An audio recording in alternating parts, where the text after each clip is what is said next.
నాన్న చాలా దూరం వెళ్ళిపోయారు తాతయ్య.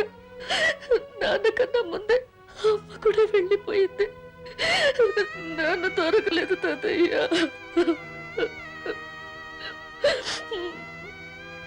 అవును, దొరకరు. ఎందుకు దొరుకుతారు?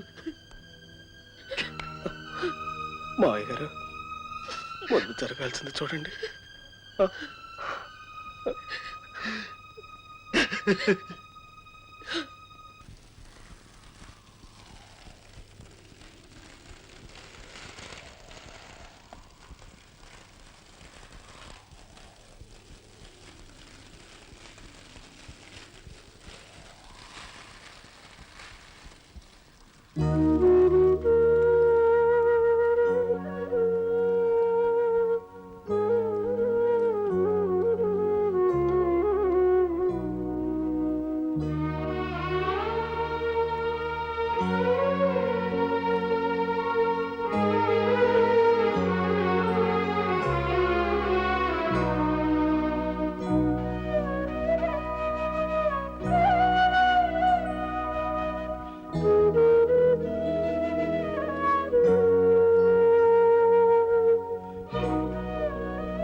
నువ్వు వెళ్ళిపో అమ్మా సీత, ఇక్కడ ఉండొద్దు.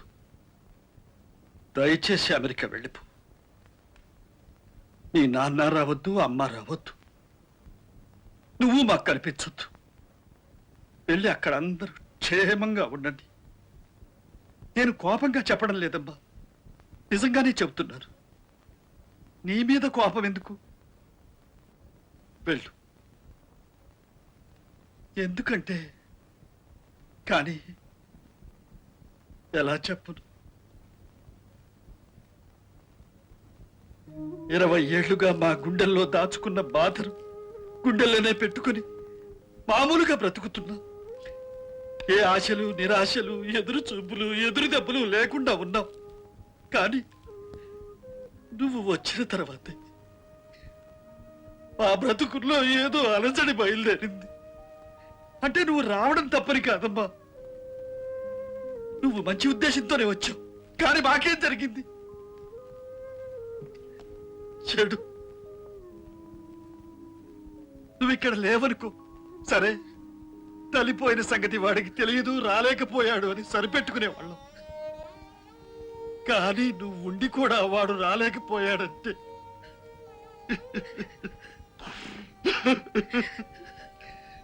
నాకెంతో కష్టంగా ఉంది అమ్మా. వాడు లేని వెలితి నిన్ను చూసినప్పుడల్లా గుర్తుకొస్తోంది. ఇలాంటివి ఇంకా ఎన్ని జరుగుతాయో, ఎన్నిసార్లు నిస్పృహతో బాధపడాలో ఈ వయసులో నాకెందుకమ్మా ఇవన్నీ. దయచేసి వెళ్ళిపో. ఈ రాత్రికే వెళ్ళు, ఈ రాత్రికి. అమ్మా, వెళ్లే ముందు ఎవరితోనూ చెప్పొద్దు. చెబితే నిన్ను ఎవరో వెళ్ళనివ్వరు. ఎవరో ఎందుకు, నాకే నువ్వు వెళ్ళడం ఇష్టం లేదు. తాతయ్య, అమ్మా, నువ్వు వెళ్ళాలమ్మా, తప్పదు. నువ్వు రావడం వల్ల వచ్చిన సమస్యలు వెళ్ళిపోవడం వల్ల తీరిపోతాయేమో. అక్కడ మీరు సుఖంగా ఉండొచ్చు, ఇక్కడ మేం కూడా ఏదో ఏదో ఇలా ఉంటాం. వెళ్ళిరా అమ్మా. I wish you a very happy 100 years of successful life with no emotional pressures. God bless you. God bless you, my child. God bless you. God bless you. God bless you.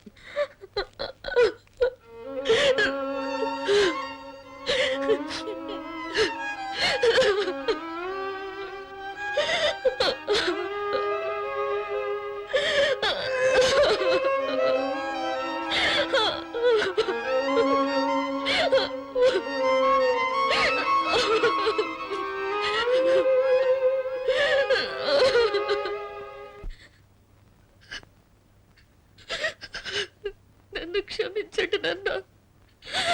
తాత నన్ను గురించి వెళ్ళిపోమ్మన్నారు.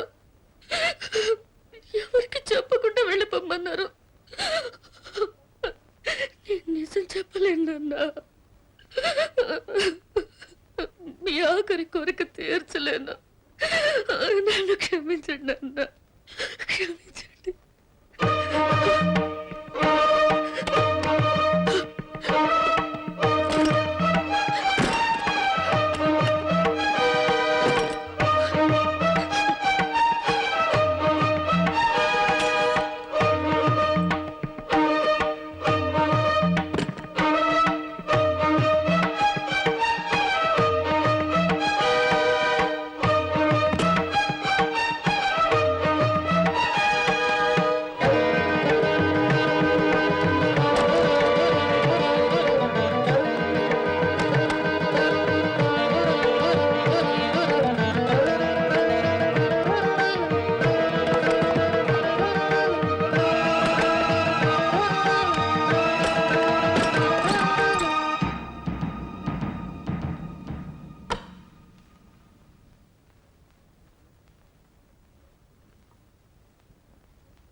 నిన్ను నాన్న అని పిలుస్తాడా?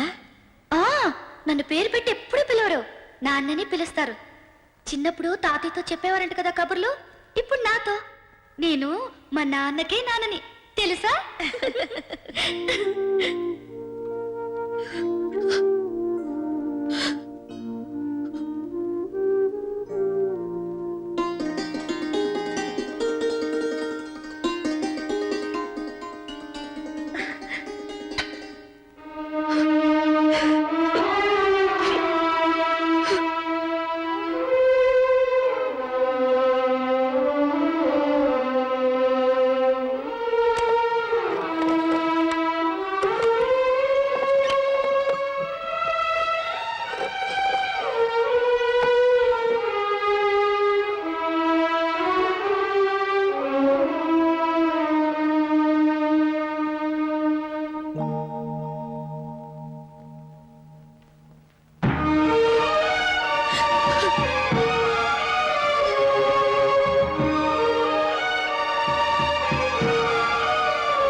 తాతయ్య కర్కోటకుడు అనుకుంటున్నావా తల్లి?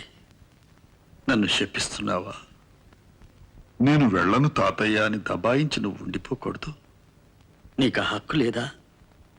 రామ్మా, మరొక్కసారి నేను కళ్ళారా చూడాలనుంది సీత.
తాతయ్య చేతిరాతో శుభలేఖ రాగానే ఎగిరి గంతేశారు నాన్న మొహంలంత ఆనందం నేను ఎప్పుడూ చూడలేదు.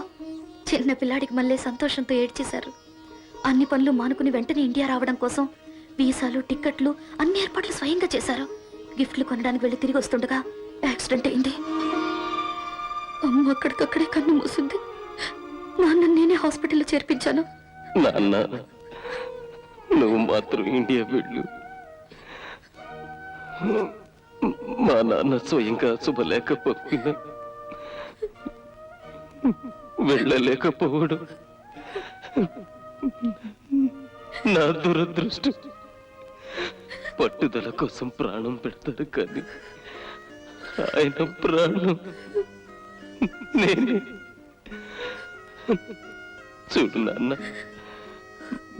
మీ అమ్మ నేను యాక్సిడెంట్ లో పోయినట్టు చెప్పకు. ఆయన బ్రతకరు.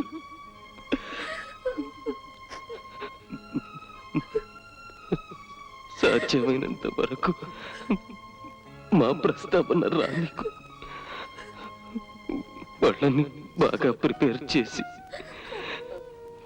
నీకు బాగా నమ్మకం కుదిరిన తర్వాత కానీ చెప్పొద్దు నాన్న. ఇక నుంచి నువ్వు శ్రీనివాసమూర్తి కూతురివి కాదు, సీతారామయ్య గారి మనవరాలి. నాన్న, నాకు కోరికలు తీరుస్తావా? ఏమిటన్నది? మా చితాభస్మాన్ని మేము పుట్టి పెరిగిన గోదావరిలో మా నాన్న చేత నిమజ్జనం చేయించు నాన్న. చేయిస్తావు కదా?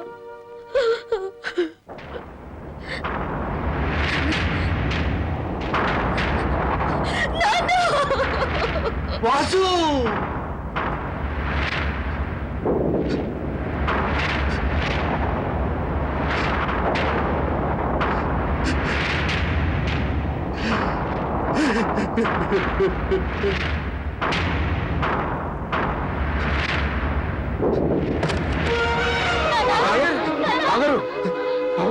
కాశీ, నువ్వు వెళ్ళి డాక్టర్ తీసుకురా త్వరగా.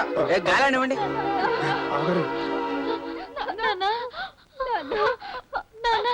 మామగారు, మీరు లేవకండి. నాకేం కాదు కానీ ముందు ముందు సీత ఎక్కడుందో చూడాలి.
ఊరుకో అమ్మా, ఊరుకో.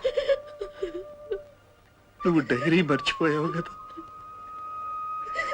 నేనంతా చదివానమ్మా, అంతా చదివాను. ఊరుకో అమ్మా, ఊరుకో. అఖండ గోదావరి తీరే అస్తి నిక్షేపణం కరిష్యామహే. యావదస్తి మనుష్యాణాం గంగాతోజేషు తిష్టతే తావత్ వర్షసహస్రాణి స్వర్గే లోకే మహీయతే. కృష్ణ కృష్ణ నారాయణ నారాయణ.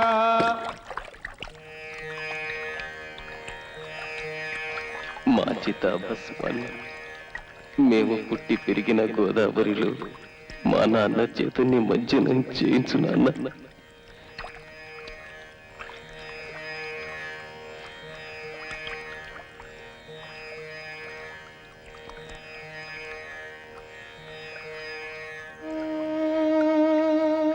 బాబు వాసు, నువ్వు నాకు లేకుండా పోయినా సీతలో కనిపిస్తున్నావు. జీవం లేని ఈ కర్ర నాకు ఉతక పంపావు.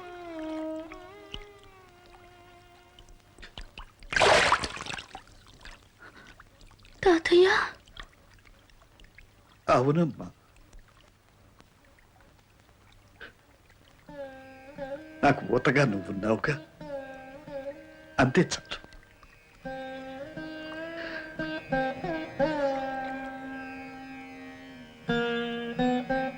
ఈ కథ ఇక్కడితో అయిపోయిందా? లేదేమో. ఇప్పుడు ఈ తాతకి ఆమె మనవరాలు. కొన్నేళ్ల తర్వాత ఇదే గోదావరొడ్డున ఈ సీతకే మనవడిగా ఆ తాతగారు ఆడుకుంటూ ఉండొచ్చు. మమతానురాగాల శాఖా చంక్రమణం అక్కడ ప్రవహిస్తున్న గోదావరి లాగానే ఎక్కడో సంసార సాగరంలో కలిసి సంతోష మేఘాలుగా ఎగసి అనురాగ వర్షంగా కురిసి జీవనదిగా వెలసి తిరిగి సాగరంలో కలిసి మేఘాలుగా ఎగసి నిరంతరంగా తరంతరంగా హైందవ కుటుంబ జీవన ఔన్నత్యానికి అద్దం పడుతుంది. ఇందుకు సాక్ష్యమే మా సీతారామయ్య గారి మనవరాలు.